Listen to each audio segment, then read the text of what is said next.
Paris Olympic மல்யுத்த போட்டியில் இறுதிப் போட்டிக்கு முன்னேறிய இந்திய வீராங்கனை வினேஷ் போகத் 100 கிராம் கூடுதல் எடை காரணமாக தகுதி நீக்கம் செய்யப்பட்டார்.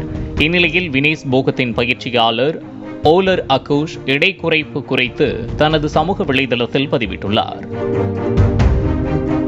இந்திய வீராங்கனை வினேஷ் போகத் அரையிறுதியில் வெற்றி பெற்ற பின்பு 2.7 கிலோ எடை அதிகமாக இருந்ததாக ஓலர் அகோஷ் தெரிவித்துள்ளார். மேலும் 1 மணி நேரம் 20 நிமிடங்கள் உடற்பயிற்சி செய்தும் 1.5 கிலோ எடை அதிகமாக இருந்ததாகவும் 50 நிமிடங்களுக்கு பிறகு வினேஷ் போகத் மீது வியர்வை துளி கூட தோன்றவில்லை எனவும் பயிற்சியாளர் தெரிவித்துள்ளார்.